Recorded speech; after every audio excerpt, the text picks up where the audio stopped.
Chers amis, bonsoir ou bonjour, selon l'endroit d'où vous nous captez dans le monde.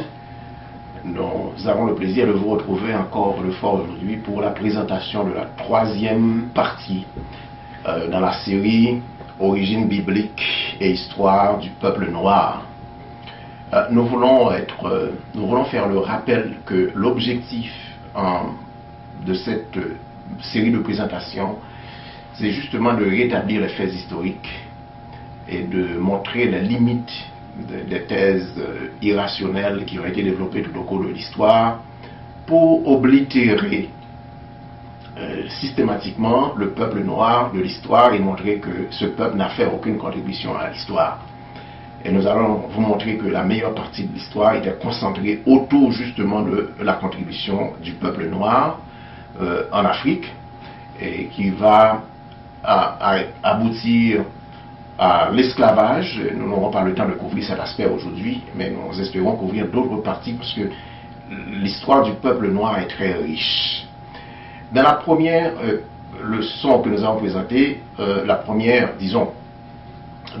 présentation, nous avions indiqué qu'il y avait trois sources fondamentales à suivre pour établir les faits historiques concernant la place des Noirs dans l'histoire. Il y a la source biblique, la source historique pure, la biologie, et disons l'archéologie, le domaine purement ce qu'on appellerait scientifique, si on veut répéter la terminologie moderne. Donc, aujourd'hui, nous continuons avec la source biblique. Et dans la deuxième présentation, nous avons amplement expliqué dans notre résumé, en fait, pas dans les détails, et montrer que Cam, le fils de Noé, était un noir. Et nous avons montré les lieux, selon la Bible, de résidence de Cam et de ses fils. Et aujourd'hui, nous allons concentrer cette présentation sur les fils de Sem. Alors, dans la Bible, on sait que Japhet était le premier des trois enfants de Noé après le déluge. Alors, le déluge est arrivé, il y avait 4 familles qui avaient survécu. Et vous savez pourquoi? C'était en raison de la désobéissance des hommes. Alors, ces 4 familles étaient les 3 fils de Noé avec leurs femmes, leurs épouses, et Noé lui-même avec sa femme. Et les mêmes bénédictions que Yahweh, le Dieu Tout-Puissant, avait prononcées en Éden, en disant à Adam et Ève, en permettant à Adam et Ève de devenir féconds, de multiplier, de remplir la terre, cette bénédiction était encore prononcée sur Noé et ses fils après le déluge. Alors, il y avait 3 familles. La Bible ne nous a pas dit que Noé avait eu encore des fils et des filles après le déluge. Donc, nous nous concentrons sur les 3 fils de Noé, Sem, Cam et Japhet, même si Japhet était l'aîné. Je remarque que dans la Bible, on le mentionne en 3e position. Peut-être c'est par rapport à son importance dans l'histoire de ce temps-là. Donc, Sem, Cam et Japhet, ou bien Japhet. Si le son J n'existait pas, c'est l'anglais moderne qui est venu avec bien plus tard. Alors je continue à dire Japhet, mais sachez qu'il s'agit de Japhet. Ok, alors venons-en maintenant au fait. Ce que je fais aujourd'hui dans le plan de présentation, je vais faire un rappel des fils de Cam que nous avons déjà présentés.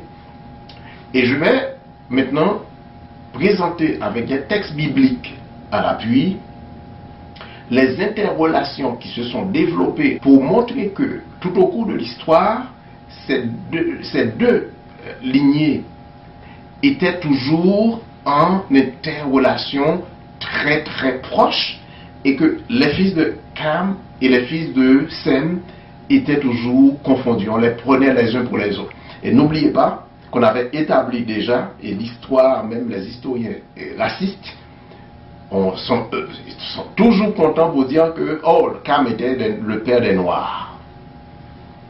Et ils ont fait même la différence entre Noir et nègre. Et un jour, je ferai une présentation sur les nègres.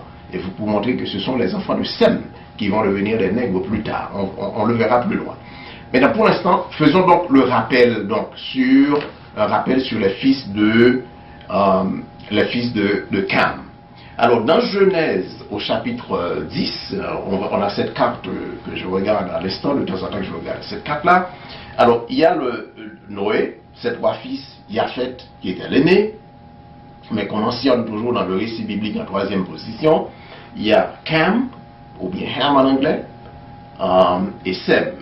Alors, les 3 fils de Ham étaient Cush,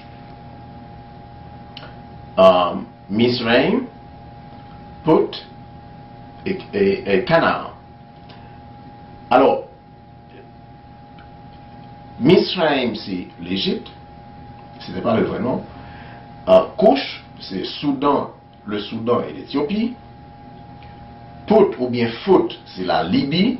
Et rappelez-vous bien que la Libye était un pays noir.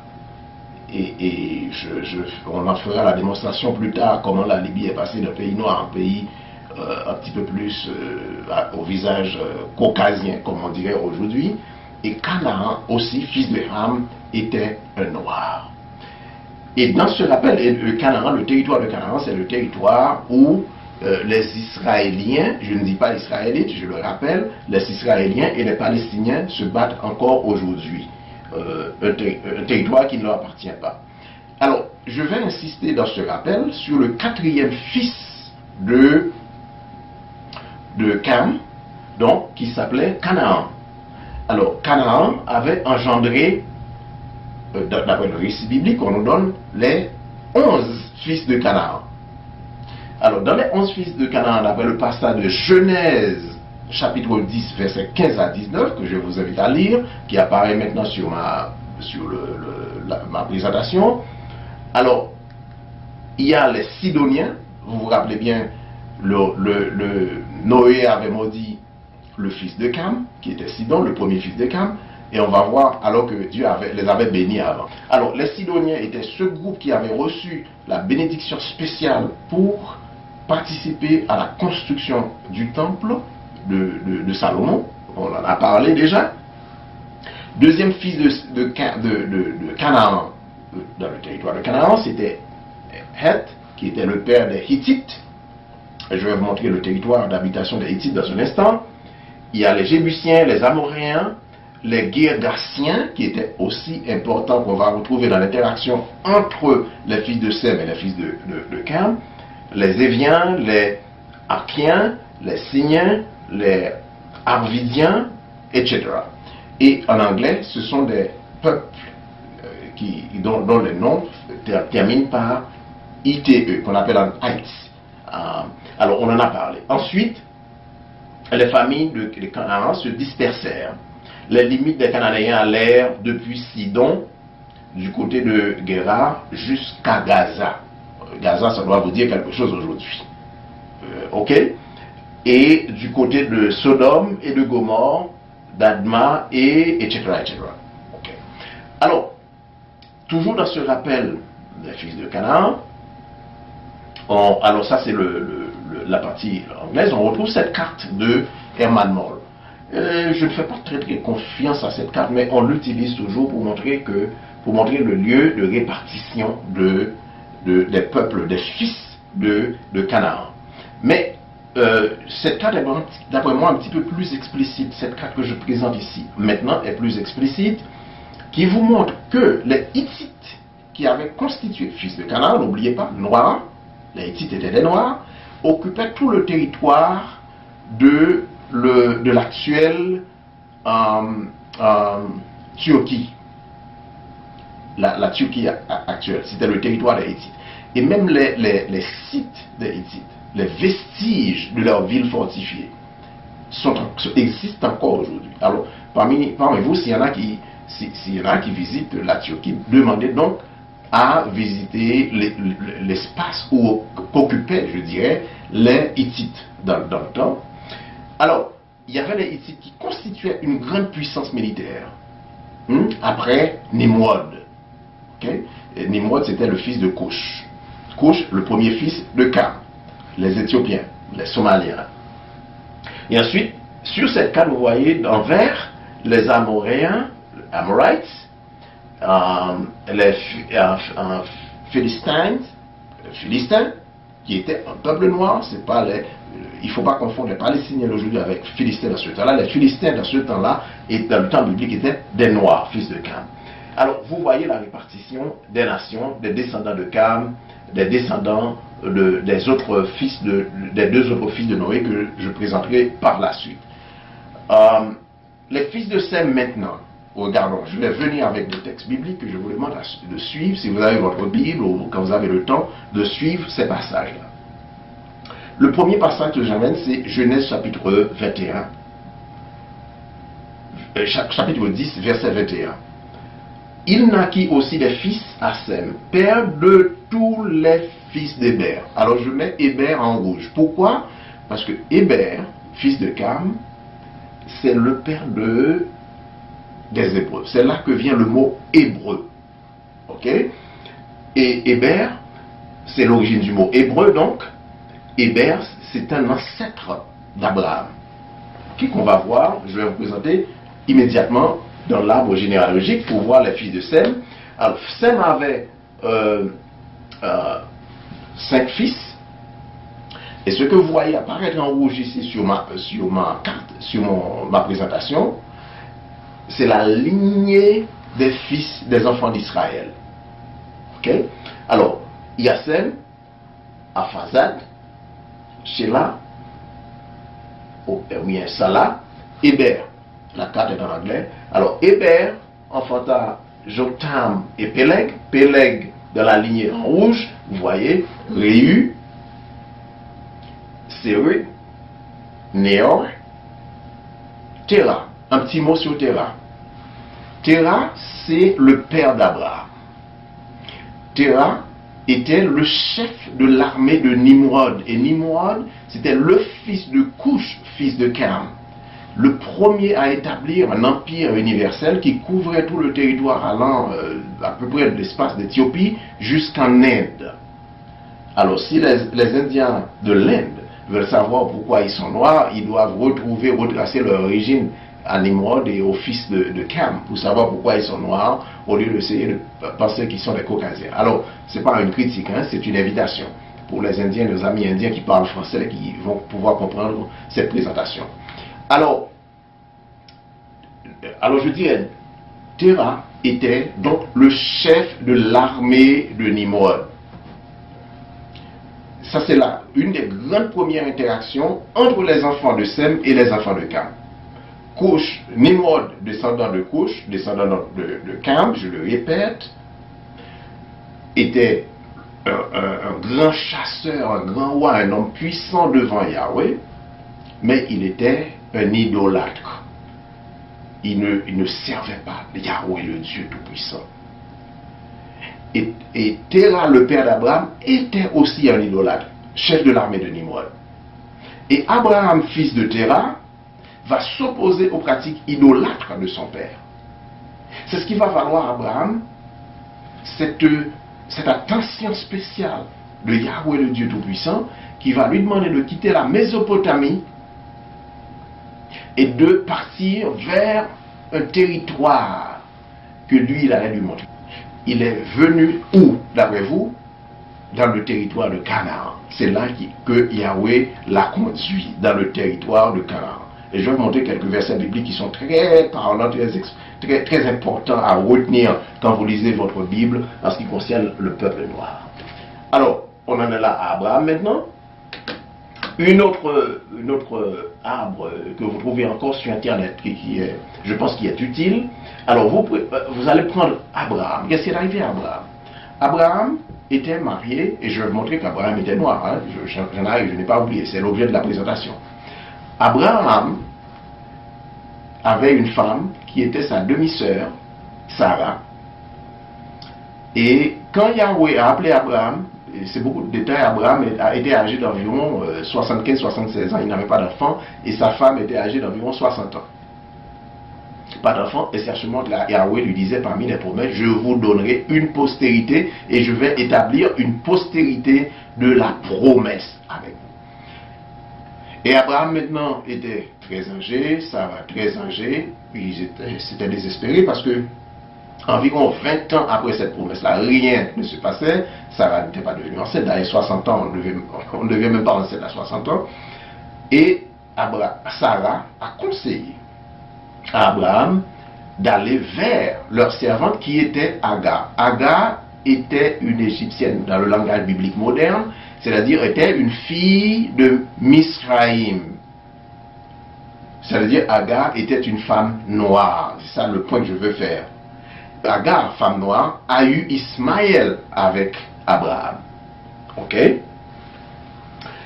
Et je vais vous montrer, je vais avancer, passer de l'arbre généalogique pour passer des fils d'Abraham. Alors Abraham avait Ismaël, je vais vous montrer qu'Ismaël est noir, Isaac, et à la mort de Sarah, Abraham a pris encore une autre femme qu'on appelait Ketura, et Ketura était une cananéenne, et c'est pour ça que j'insiste sur les cananéens, qui était encore une femme noire.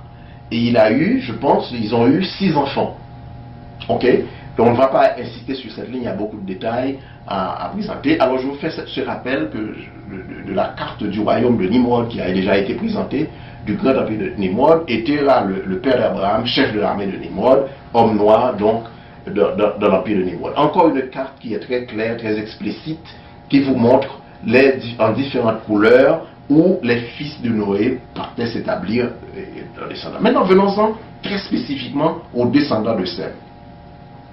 Numéro 1, la première grande référence que je vous invite à regarder, c'est le chapitre 14 de la Genèse. Chapitre 14 nous dit, au verset 17 à 19 en particulier, que Abraham était parti en guerre contre des rois, et Abraham était maintenant établi dans le territoire de Canaan, et c'était la période des guerres, et les frères, les cousins se battaient, ils étaient en guerre les uns avec les autres. Abraham revenait de la guerre et il avait remporté une grande victoire. Et qui était sorti à la rencontre d'Abraham? Un Melchisédek. Et Melchisédek, qui était roi de Salem. Il était sacrificateur du Dieu très haut, nous dit le verset 18. Il bénit Abraham. Et dit, béni soit Abraham par le Dieu très haut, maître du ciel et de la terre. Qui était ce Melchisédek? Ce que je vais faire remarquer, il était le roi de Salem. Nous dit le passage de Hébreux chapitre 7 verset 1er. Melchisédek, roi de Salem. Où ça, Salem? C'est quoi Salem? Bon, théologiquement, on va dire Salem signifie paix. Il était roi de paix. On sait qu'il s'agit du Christ, mais on ne dit rien, ça ne diminue en rien l'importance de Melchisédek. Mais je vais vous montrer que Melchisédek était un résident de Canaan, parce que dans le passage de Juge, chapitre 19, verset 10, il est dit que Jébus, Salem, c'était Jébus. Et Jébus vient de l'un des descendants de Canaan, on parlait des Jébusiens. J'ai remarqué dans le rappel que je vous ai fait brièvement, c'est un très très bref rappel, les Jébusiens. Alors, il était à Jébus. Jébus signifie Jérusalem. C'est de Jébus, des enfants de Canaan, que vient le mot Jérusalem, les Jébusites. Alors, Jérusalem vient donc des Jébusiens, et les Jébusiens étaient des Noirs. Donc, Jérusalem était une ville de Noirs. Ok? Descendant de Canaan, encore une fois. Alors, les 3 passages, donc je les répète. Lisez donc Genèse chapitre 14, verset 17 à 19 pour voir Melchisédek, qui sortait de Salem. Salem, c'est Jérusalem. Et Hébreux chapitre 7 nous parle de Melchisédek comme le roi tout-puissant. Et d'après l'épître aux Hébreux, donc Melchisédek n'était autre que le Christ lui-même. Et Juge chapitre 10 nous dit que Jérusalem, c'est Salem, c'est Jébus. Alors, et lisez ensuite le Juge chapitre 19, verset 11, et 1 Chronique 11, verset 4, pour voir que Jérusalem, c'est Salem, c'est Jébus, c'est la même chose. Et Melchisédek était un résident de cette ville, et cette ville était une ville noire. Abraham, on continue l'interrelation entre les fils de Noé, les fils de Sem, la descendance de Sem et la descendance de Cam. On les regarde parallèlement. Abraham a épousé, en fait, sur avis de sa femme Sarah, a eu son premier enfant qui s'appelait Ismaël avec une Égyptienne, et l'Égypte c'est Misraïm, c'est un territoire de Noirs. Donc Agar était une femme noire parce qu'elle venait d'Égypte, il venait de Misraïm, fille de Misraïm, d'Égypte. Donc ils ont eu Ismaël. Genèse chapitre 16 et chapitre 21. Abraham, aussi à la mort de Sarah, a eu une autre femme qui venait de Canaan. C'était une Cananéenne, Kétora. Encore une femme noire. Ils ont eu 6 enfants. Ok? Genèse chapitre 25, 1 à 4. Ismaël, le premier fils d'Abraham, épousa une femme noire. Lisez Genèse chapitre 21, verset 21. Ok? Parce que la Bible c'est sur le lieu d'habitation des peuples, leur lieu d'origine. Ok? Et c'est à nous maintenant de voir quel était donc leur teint épidermique. Donc Ismaël, donc premier fils d'Abraham, qui n'était pas la lignée de la promesse évidemment, épousa une femme noire, d'après Genèse chapitre 21, verset 21. Les femmes d'Ésaü. Alors, Abraham va avoir quel enfant? Isaac. Isaac va avoir 2 fils. Alors là, ça devient intéressant. Je vous demande de lire donc la naissance des 2 fils d'Isaac. L'un s'appelait Ésaü et l'autre s'appelait Jacob. 2 fils. Et la Bible nous dit que Ésaü était né avec une anomalie. C'était quoi l'anomalie d'Ésaü d'après la Bible? C'est parce qu'il était né avec des cheveux et il était roux. Donc, on a eu le premier albinos de l'histoire. C'est l'anomalie. Et Jacob était normal. Il n'y a rien à signaler. Mais Ésaü était le premier-né, celui qui sortait en premier. On se rappelle que Jacob avait tenu Ésaü par le talon à la naissance, et l'ange l'avait annoncé que Jacob allait supplanter Ésaü. Mais Ésaü, la Bible nous dit, il est né roux. C'est le premier homme oublié. Lisez donc ce passage, je vous envoie à la Bible avec moi. Il était né roux. Ok? Premier albino de la Bible. Donc, mais par contre, Ésaü, même s'il était albino, il va avoir des femmes noires. La Bible nous dit, vous lisez donc, Genèse chapitre 28, les versets 8 à 9, où nous retrouvons que Ésaü avait des femmes cananéennes, fils de descendants de Cam. Les filles de Canaan, quatrième fils de Cam. Donc les femmes d'Ésaü étaient des Cananéennes, et quand il remarquait Ésaü que son père n'était pas très d'accord avec les femmes cananéennes, qu'est-ce qu'il a fait Ésaü? Il a épousé une autre femme qui était fille d'Ismaël. Ok, sa cousine encore. Ismaël, n'oubliez pas ça, le fils d'Agar, homme noir. Donc, Ésaü avait des femmes noires.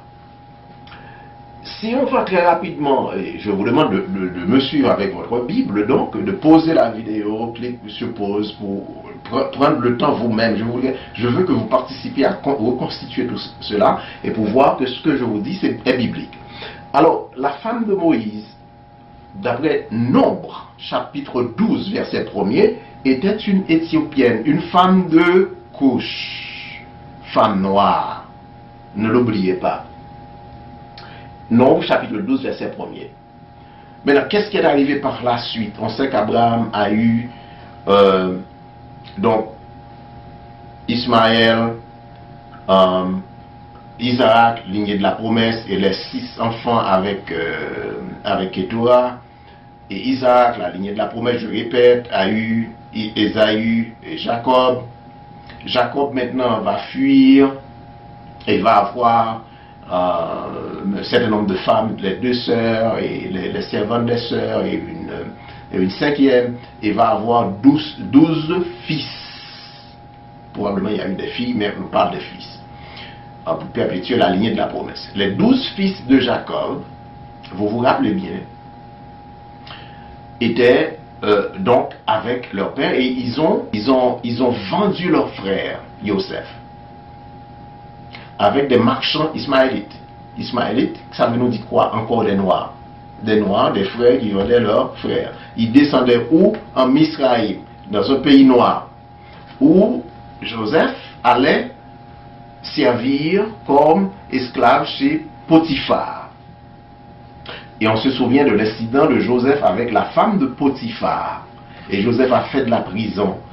En raison de son habilité à expliquer les rêves, il a son habilité naturelle, à partir de sa connexion avec le Dieu de l'univers. Alors Joseph était relâché et Joseph va devenir, alors je résume l'histoire rapidement, premier ministre en Égypte. Et la Bible nous dit, dans Genèse chapitre 41, versets 45 à 50, Joseph plus tard va épouser une fille de Potiphar. Potiphar c'était qui? Un Égyptien, un officier dans la cour de... Il servait à la cour de Pharaon, un officier noir. Et Joseph va épouser une femme de Potiphar, une Égyptienne, une femme noire. Et plus tard, dans l'histoire, et je vais vous faire ce rappel-là, Joseph, en tant que premier ministre, les autres frères qui l'ont trahi, sont descendus en Égypte, en Misraïm, pour acheter du pain. Misraïm était prospère à l'époque, et ils n'ont pas pu reconnaître leurs frères. Et ça, c'est très très important quand on parle de noir, puisque la composition ethnique de l'Égypte est bien établie. Maintenant, les frères même de Joseph n'ont pas pu le reconnaître. Or, les Égyptiens étaient noirs. Si Joseph était un Européen, avait vraiment le phénotype européen, ou bien était un Caucasien, était roux, il aurait été très facilement identifié par ses propres frères. Mais les frères de Joseph n'ont pas pu l'identifier parce qu'ils ressemblaient comme avec... on les confondait avec les Égyptiens. C'est identique, c'était pareil. Ils ne pouvaient pas la confondre. Au point que Joseph passait tout près d'eux, il parlait hébreu, Joseph comprenait, mais eux, ils ne comprenaient pas que c'était leur frère, parce qu'il était purement un Égyptien. Et Joseph, on nous dit, dans ce passage de la Genèse, chapitre 41, versets 45 à 50, Joseph va avoir 2 fils avec la fille de Potiphar, avec cette femme noire, Joseph lui-même noir. 2 fils qui étaient Manassé et Éphraïm. Mais nous avions dit que Jacob avait 12 fils. Qu'est-ce que Jacob a fait? Jacob a adopté, quand il a retrouvé son fils Joseph, il a adopté les 2 fils de Joseph, il les a intégrés dans les 12 tribus d'Israël, il les a bénis. Il a béni le plus jeune d'abord, et ensuite, il a donné au plus jeune la bénédiction de l'aîné, et a béni l'aîné quand même, et les a intégrés parmi les 12 tribus d'Israël. Et il y a un autre, il y avait 12 fils, ça fait 14 donc. Est-ce qu'il y a 14 tribus? Il y va y avoir 13 tribus. Parce que Rouben était retranché. Pourquoi Rouben était retranché? Parce que Rouben avait couché avec la femme de son père. Ils étaient retranchés, maudits, retirés, pour avoir commis ce crime-là. Ok? Donc on en vient maintenant à... Je pense que c'est clair bibliquement que les fils de Joseph, Éphraïm et Manassé étaient donc des noirs. Alors, je vous invite à lire donc les versets 50 à 53 et aussi le chapitre 48 de la Genèse pour retrouver cette histoire. Joseph et ses frères, je viens d'en parler, lisez l'histoire de Joseph et ses frères dans Genèse chapitre 42, 7 à 8 et 50, chapitre 50, verset 11. Et vous allez voir que les frères de Joseph a fait du mal, ne pouvaient même pas le reconnaître parce qu'ils ressemblaient aux Égyptiens qui étaient des noirs. Maintenant, Gédéon, lisez dans Juges chapitre 6, Juges au chapitre 6 verset 15. Je ne vais pas le faire la lecture, je vais vous inviter à participer à cette présentation. Qu'est-ce que ce passage nous dit? Gédéon venait de la tribu de Manassé. On sait qui était Gédéon, hein? Vous qui connaissez l'histoire biblique. Gédéon venait de la tribu de Manassé, ce qui fait de Gédéon un homme noir. Le grand Samuel, le grand juge, le grand prophète Samuel, venait de la tribu d'Éphraïm. Lisez le premier chapitre du livre 1 Samuel, chapitre 1er. Donc Samuel venait de la tribu d'Éphraïm, qui fait de Samuel un homme noir aussi. Maintenant, venons-en maintenant, il y a un des fils de Jacob qui avait une place très prépondérante dans l'histoire. Et vous devinez facilement qu'il s'agit de Judas. Judas, c'est le père des Juifs. N'est-ce pas? Était-il noir? Lisez Genèse chapitre 38, versets 2 à 6. Qu'est-ce que ce passage nous dit? Judas épousa une Cananéenne, une fille de Canaan. Ça veut dire que la femme de Judas était une femme noire. Ok? Judas, maintenant, quand sa femme, qu'est-ce qu'elle a arrivé? Judas avait 3 fils de sa femme. Le premier fils a épousé une fille qu'on appelait Tamar, qui était une Cananéenne, c'est-à-dire une femme noire, Tamar. Je pense qu'il y a beaucoup de Tamar dans le monde chrétien. Et Tamar était une Cananéenne, c'était une femme noire. Alors, le premier fils de Judas a épousé Tamar, et il est mort sans laisser de postérité. Alors, la tradition en Israël en ce temps-là, si moi, le frère aîné, j'ai une femme, je meurs sans laisser de postérité, mon frère qui vient immédiatement après moi doit épouser cette femme pour me donner une postérité. Alors, ce qui arrivait, le deuxième fils de Judas n'était pas d'accord avec ce genre d'arrangement. Lui, il voulait avoir sa propre postérité, il n'était pas d'accord. Son premier frère était mort parce que il n'obéissait pas au Dieu Tout-Puissant. Le Dieu Tout-Puissant a mis fin à sa vie.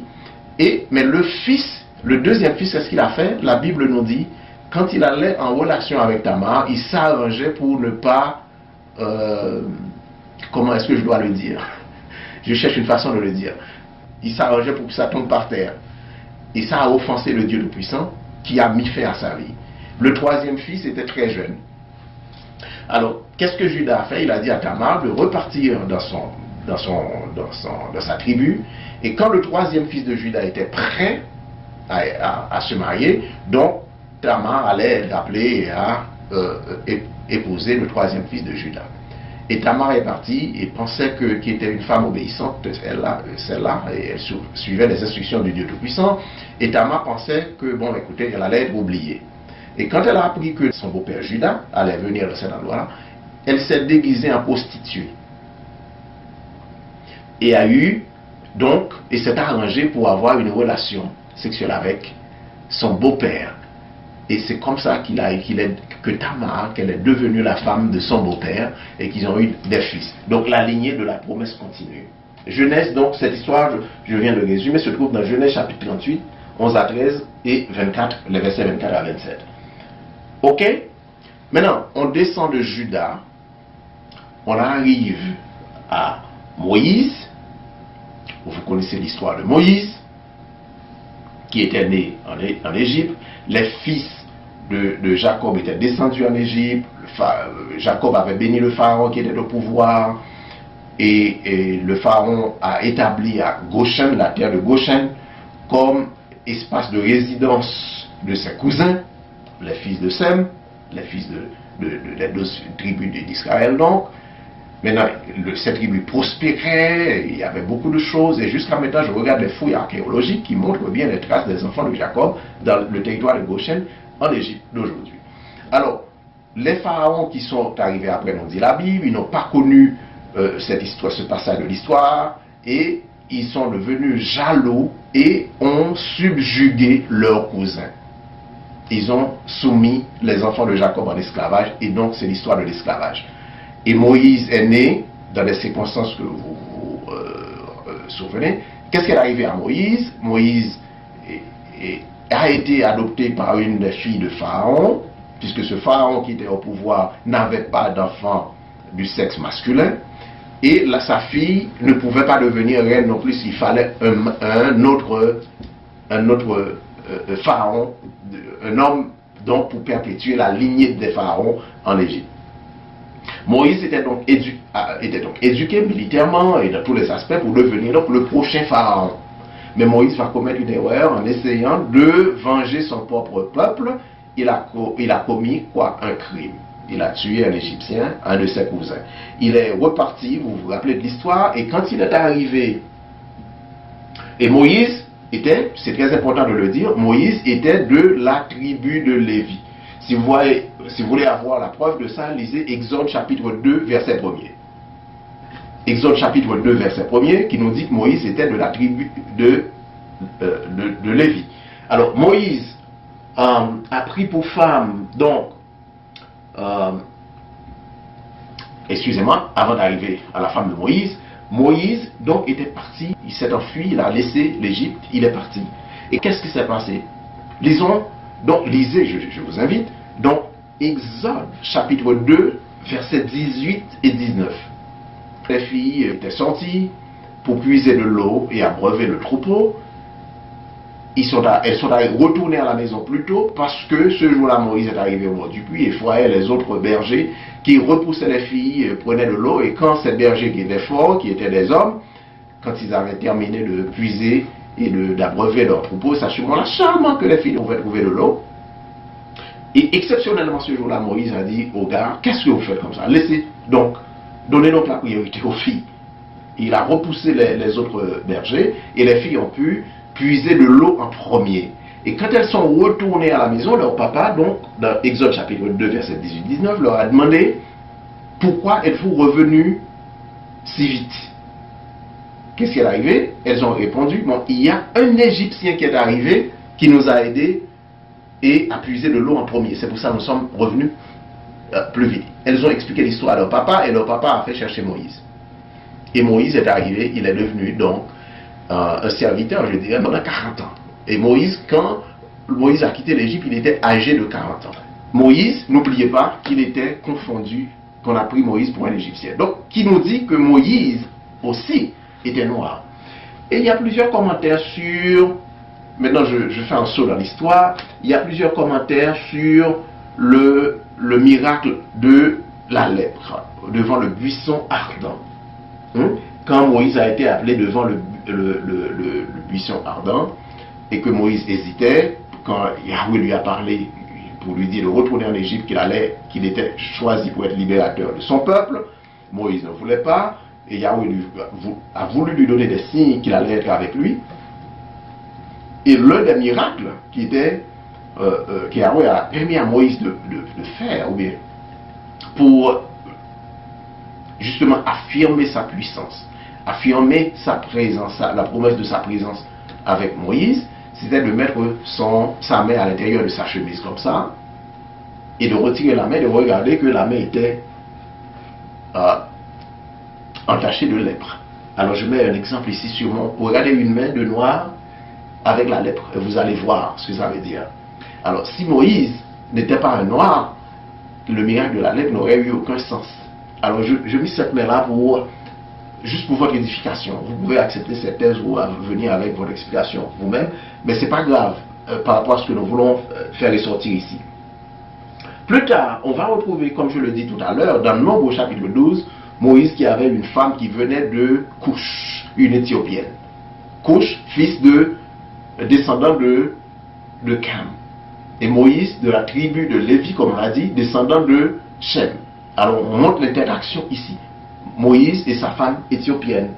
Alors, la femme éthiopienne était... les gens veulent penser que c'est parce que Moïse était blanc, la femme était noire. Non, pas du tout. Alors, venons-en maintenant au frère de Moïse, qui était Aaron. Aaron avait 3 fils, n'est-ce pas? Et le premier, c'était qui? Nadab. Et le deuxième, Abihu. Qu'est-ce qui est arrivé à ces 2 gars? Ils étaient là en ligne pour devenir sacrificateurs après Aaron, mais ils ont commis une faute grave parce qu'ils ont présenté un fait étranger devant Yahweh et ils sont morts. Ok? Et le 3e fils d'Aaron qui était Éléazar, maintenant, 3e fils d'Aaron, est devenu, à la mort d'Aaron, est devenu grand prêtre. Vous savez, la tribu de Lévi a été choisie à cause de Moïse en particulier, pour être la tribu qui officiait dans le temple, dans le sacrifice devant Yahweh. Alors Éléazar, troisième fils d'Aaron, épousa une femme aussi qui venait de Pout. Et engendra un fils qu'on appelait Phiné. Et le mot Phiné, d'après ce que que plusieurs ont présenté, plusieurs chercheurs, ils nous disent que Phiné signifie noir. Phiné signifie nègre. Noir, nègre, bouche de bronze. Alors lisons ce passage de l'histoire dans Exode chapitre 6, verset 25, Nombre chapitre 3, verset 1 à 4, et Nombre chapitre 20, verset 25.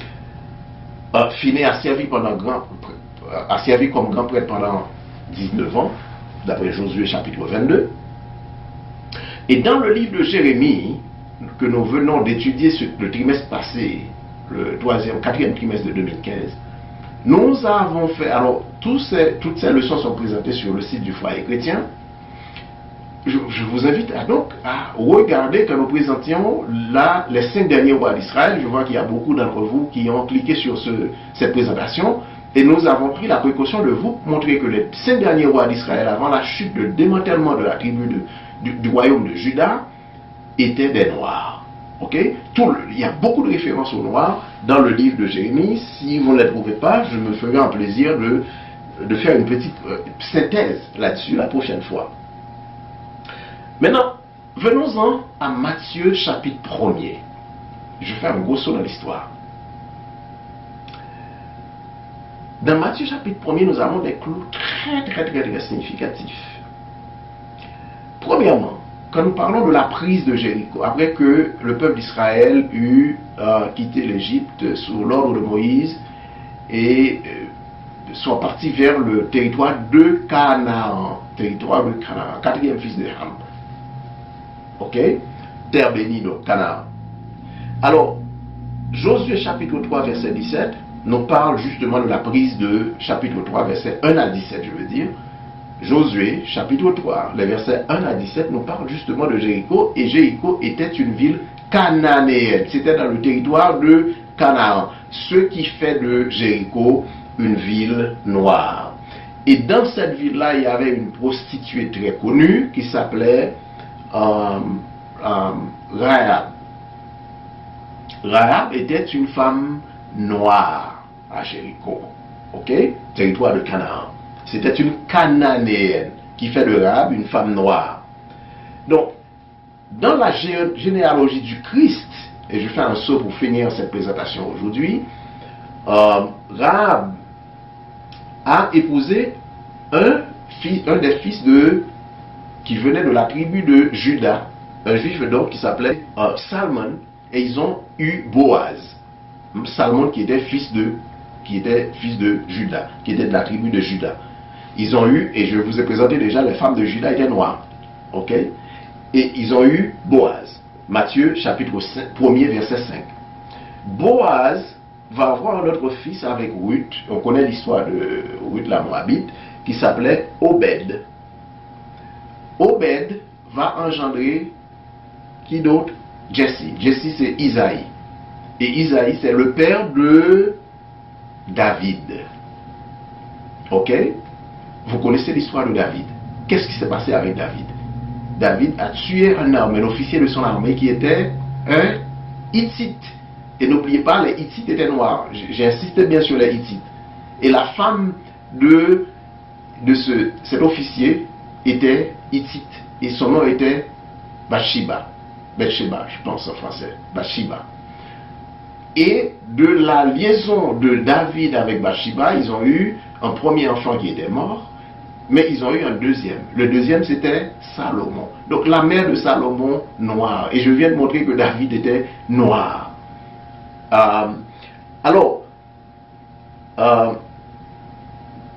David engendre Salomon donc de Bathsheba, qui était une femme noire, une femme hittite, et c'est Bathsheba, c'est dans cette lignée-là que va sortir le Christ lui-même. Et ça, c'est très important. Ok? Et le Christ lui-même va sortir de la lignée de Salomon et de Bathsheba. Et regardez bien la leçon sur les 5 derniers rois d'Israël qui étaient tous des descendants de Salomon, de la lignée de la promesse. Il y en a qui sont nés après la captivité. Si vous ne vous retrouvez pas dans ceux qui sont nés après la captivité jusqu'au Christ, là on va en parler. Donc le Christ lui-même était de noir. Si vous voulez une autre preuve, je vous invite à lire donc le passage de Apocalypse 1er, les versets 14 et 15, où Jean a vu le Christ venir lui parler un jour de sabbat, un sabbat matin. Il a décrit le Fils de l'homme qui lui parlait. Il disait qu'il avait les cheveux comme la laine. Et c'était la laine qui était devenue blanche. Des cheveux blancs, mais c'était comme la laine. C'est la texture. Il y a un seul peuple sur la terre qui peut avoir les cheveux de laine. Et je vis plusieurs présentations, j'ai lu aussi quelques articles qui nous disent ceci. Si vous et moi, en tant que noirs, nous laissons pousser nos cheveux, nous ne faisons pas, nous ne coiffons pas pendant un temps, les cheveux poussent, ça va se compacter. Nos cheveux ne s'étirent pas pour devenir longs, ça va se compacter comme la laine des moutons. Et c'est comme ça que Jean a décrit qu'il a vu le Christ. Et ensuite, il a vu qu'il avait les yeux les yeux rouges, qui étaient roux, ce qui était une autre caractéristique des noirs. Et, très important, les pieds étaient comme ce qu'il appelle de burning brass, c'est-à-dire du cuivre enflammé. Et faisant notre enflammé du cuivre, vous allez voir, ça vous donne purement notre teint épidermique. C'est du noir. Ok? Et ça, c'est Apocalypse chapitre 1er, verset 14 et 15. Jean l'a décrit dans sa vision. Mais Paul lui-même, comme nous l'avions dit dans l'une des présentations antérieures, Paul lui-même, qui était de la tribu de Benjamin, va être confondu avec les Égyptiens qui étaient des Noirs. Lisez ce passage dans Actes, au chapitre 21 et au verset 38.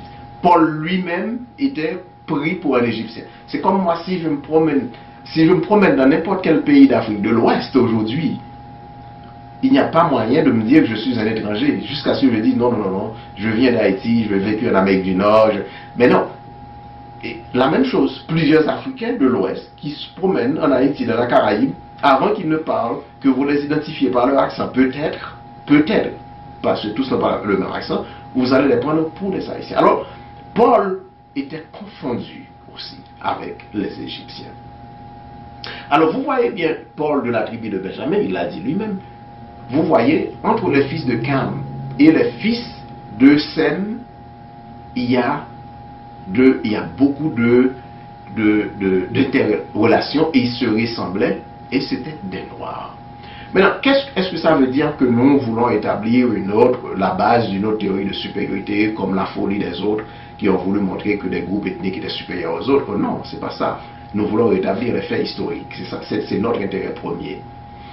Mais par rapport à ceux qui s'appellent juifs aujourd'hui même, est-ce qu'ils sont de la tribu de Juda? Non. 92% d'après les statistiques que j'ai lues, de ceux qui s'appellent juifs en Israël aujourd'hui, n'ont pas une goutte de sang de Sem dans leur veine. Ok? Alors quand on parle d'antisémites, ils ne sont pas de la lignée, 92% ne sont pas de la lignée de Sem. Ce sont des gens qui se sont convertis à la religion des Hébreux, qui était le judaïsme, qu'on appelait le judaïsme. Donc il y a deux façons pour devenir juif. Ou bien selon la lignée, ou bien c'est la ligne ancestrale, ou par la conversion au judaïsme. Maintenant, est-ce qu'il faut être anti-juif, non. C'est le contraire qui devait se produire.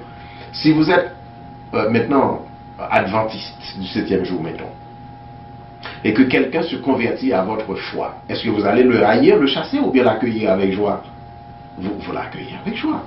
Maintenant, il y a ce vol systématique, ce pillage. Si on devait, par impossible, si sous inspiration de Satan, on se retrouverait à haïr les Juifs, eh bien, il faudrait haïr tous les autres peuples qui ont pillé, volé notre identité et n'ont pas voulu publier la moindre évidence scientifique pour établir que les Noirs. Et je vous montrerai, puisqu'il y a une question qui nous demande où se trouvent maintenant les Juifs en Afrique. Il y a une question de nos auditeurs comme ça. Il y a plusieurs présentations, plusieurs articles qui vous montrent que, au cours des 3, cliquez bien sur ce vidéo, donc l'histoire des 5 derniers rois d'Israël. Au cours des 3 invasions de l'armée babylonienne du royaume de Juda, et surtout après l'invasion de la Judée par l'armée romaine, le siège a commencé en l'an 64 et ça a duré jusqu'à l'an 70, c'était la prise complète de la ville fortifiée de Jérusalem. Les Juifs se sont enfuis systématiquement, ceux qui n'ont plus d'1 million, d'après certaines statistiques, peut-être on n'a pas le nombre exact, se sont enfuis directement à l'intérieur du continent africain jusque vers l'ouest.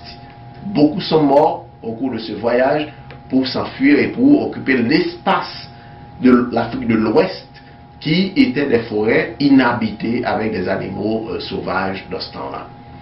Alors, beaucoup de gens de l'Afrique de l'Ouest, l'auditeur qui nous a posé la question vient du Cameroun. Même le nom de la capitale du Cameroun est un nom hébraïque, Yaoundé. Et j'ai un collègue africain qui a fait beaucoup de présentations sur les noms en Afrique. Et vous allez retrouver même le nom Haïti, le nom des pays, c'est des traces des noms hébraïques que vous retrouvez sur le continent africain, ce qui nous dit que c'est la trace d'un peuple qui parlait l'hébreu. Alors, les Israélites sont des Noirs, mais tous les Noirs ne sont pas Israélites. Mais la majorité des gens de l'Afrique de l'Ouest, et jusqu'à maintenant, j'ai regardé l'autre jour une présentation vidéo d'une tribu en Côte d'Ivoire qui parlait de son Dieu dont on ne peut pas citer le nom parce que le nom de ce Dieu était trop saint. Exactement ce qu'enseigne la Bible. Le nom était Yahweh, était Yah. Et j'ai vu des juifs modernes qui étaient partis, on va les convertir au judaïsme. Mais non, ils sont des juifs. Et il y a le docteur Ben Yopkinen, de regretter mémoire, qui est mort en mars 2015, qui a fait cette présentation énorme. Et l'Afrique de l'Ouest est peuplée, en grande partie, même s'il y a d'autres cousins qui sont arrivés sur le continent après, en grande partie de ces juifs qui fuyaient justement la Judée pour éviter le massacre des Romains. Alors, toute l'Afrique de l'Ouest, et il y a beaucoup de ressemblances entre les gens de l'Afrique de l'Ouest. Il y a beaucoup de noms en Afrique de l'Ouest. Et des noms que vous voyez, Ya. Et tout ça, c'est des noms hébraïques.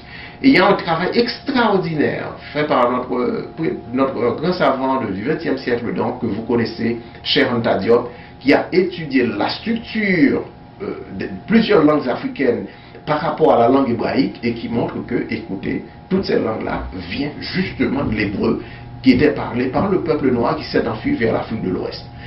J'espère que ce dernier commentaire répond à la question de mon ami, et s'il y a d'autres questions, ce sera un plaisir pour moi d'essayer de chercher. Si je n'ai pas la réponse, je cherche et je demanderai aux autres.